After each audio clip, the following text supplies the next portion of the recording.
Let me just set this here a second. So on this last week on Tuesday night, we met. It was a big gathering. It was a long gathering. It's by far anything that was a bad gathering. It was actually enjoyable. It was kind of unique when it was over with. There were people in the room that probably would have gone until midnight. It was great discussion. Things very honest, very honorable. The district had paid to bring a number of people here. Some of you don't know that. They brought people in that would be getting mentored in the process, not evaluating anyone here, but actually getting further trained in the peak process itself. And they had flown in the national director and the creator of the actual peak assessment tool in the Alliance, which is a young woman, a mother of two, and part of a leader of District Advance in the Northeast region of the country, and on staff in the Metropolitan District. And she was just phenomenal, and it went well. So what happened after that? And there was this big long survey. We looked at all this report that came, which is a report that's not where we sat down and started telling you what we thought about it. We just would, by page, when you see this, what does this stimulate for you? What questions does this create? What do you think about? And it was a great dialogue as we went forward. Following that, there were conversations this week that I was having with John Sapia, who is our District Director of Advance, and what we were going to propose, what we would do moving forward. And we have some of those things to share with you. And I tell you that I can't give you exact dates because some of this hinges on some of the things that I will tell you. One of the things that we want to have happen by the end of October, we want to have 2 members of our District Advance team come who are not tainted. What I mean by that, tainted, I'm tainted now. I love you too much. I'm biased, so that's there. So I will not lead any focus groups that were coming. We're going to have 2 individuals that were there as a part of the process. One will be likely Brian Shore, who is the North Florida Director of Church Advance for our district. He's also over the entire southeastern United States portion of it. We expect Brian to be there. Some of you met Brian already. We expect another individual, Tom, to be there. And they will be there that day, and they're going to meet with focus groups. And their purpose will be, and I'll explain what focus groups are in a second, but they'll meet with them and they'll say, hey, look, these were some of the things, these were the big takeaways.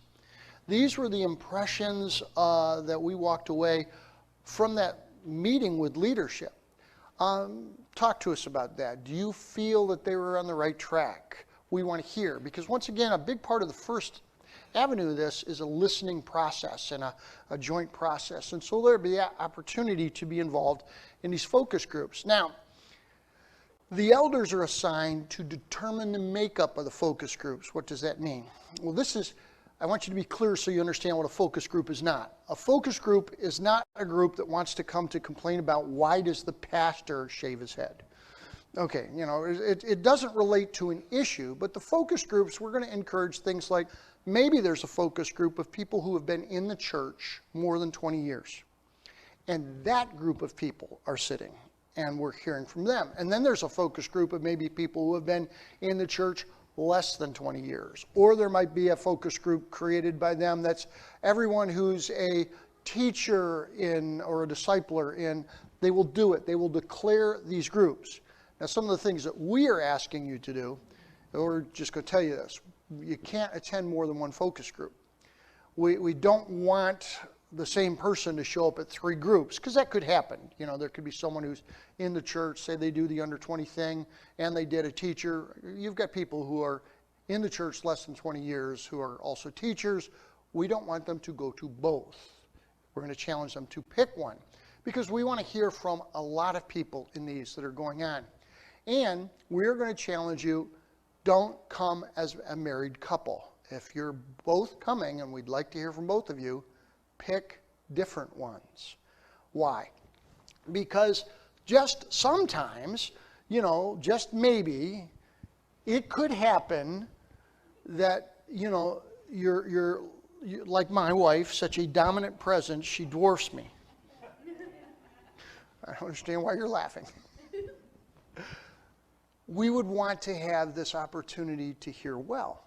So, and that is one of the things that we want. We want to hear from all sorts of people.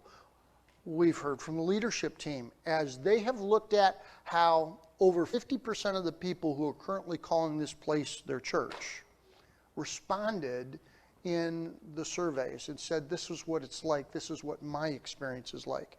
And so we're going to encourage you to do that. Those are going to take place. Those are all going to take place on one weekend. And it's a weekend that I will likely not be here. And we want it to be a weekend in October because that sets us up for what is ahead. By the end of November, actually, we're saying by Thanksgiving, before Thanksgiving gets here, we want to have a weekend where we will likely, it'll be a weekend in which I'm here, and we will bring in likely Brian Shore, who is the North Florida director. We'll bring Tracy in, who is the South Florida director, and the three of us will be here on that weekend. And we want to share with the church on that day, okay, having listened to everybody, and we're still in a listening posture at that point, having listened, us being now the individuals that do this, and we are suggesting to you, here's the top 3 or 5 things that we think you ought to start on. And we'll begin to suggest maybe a coaching strategy on how to move forward in some of those. Once again, all that still is on the table, and there'll be discussion about that. So there's never a point where we come in and we say, all right, now we're demanding that you do this. But we are going to come in and say, we've listened a lot. And these individuals that are charged with this in the district, this what we're doing, having heard all the things that you've said, here are some of the areas that we think that you probably want to move forward on first. And you'll hear some of those, and you'll hear what a strategy might look like as those begin to move forward. And we'd like to have all that done by Thanksgiving, so that as you go to the holidays, we don't have to fit those in. And then as we go to the new year, we are beginning to talk about, as we're moving forward, how do we begin to look at resumes and talk about things and pastors coming and things like that. So that's what's ahead over the next 2 months. Likely this week you will hear, you will read probably an email, or you may hear about it on Wednesday night if you're here, the suggested divisions of those focus groups. And we're just going to challenge you. Come to one. Pick one out. They will pick the Saturday where it most likely will take place. We've got to deal with a lot of individual schedules. We've asked elders and we've asked leadership to be as flexible as you possibly can, because the individuals that we want to come in for that have responsibilities other places also. So we've said, it could be a Sunday where somebody in here is scheduled to preach, and we're saying, yeah, we're going to usurp that weekend if we can. We need to come in on that weekend because we can get both those individuals here that we need. I will tell you that our first choice for the first meeting is the last weekend of October, and our first choice for the second meeting is the second weekend in November, and those are just penciled. They're not, we can't ink that in at all yet, but that is what we are trying to make accomplish and happen. So it was good. I've had people talk to me that Wednesday night, the night after the meeting that was there, that the people at the church and other people have bumped into church members, there's been a lot of buzz, a lot of talk, that this was a neat experience. If you haven't talked to somebody that was there, talk to somebody on the leadership team. What was it like to be there? What was going on? Very positive, encouraging time. So we're thankful for that. A lot of excitement about it, and we continue to look forward to it. There were a lot of funny things that happened. I mean, I had to really serve, one of the things that kept occurring is no one could figure out how to refer to me.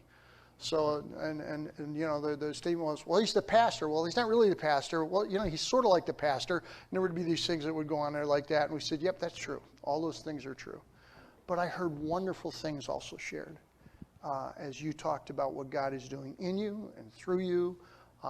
Kim Valenzuela, the director, was just totally impressed, and it was great to be here and have her here. So well done. Well done. And on behalf of the district, thank you for allowing us to bring, we sent 6 other people in there for training. and they sat in the back. I told everybody they're going to be taking tons of notes. Don't worry, it's not about you. It's about the process, because they're going to have to be able to do this. And that's what was going on. But thank you for being gracious hosts and hostesses. So enough about that. Remember, next week, what is it? Joe? Where's old Joe? What is it? Next week, right? Right? Got it? Western, there it is. We're going to try his best. Sounds good. I love it. Thank you.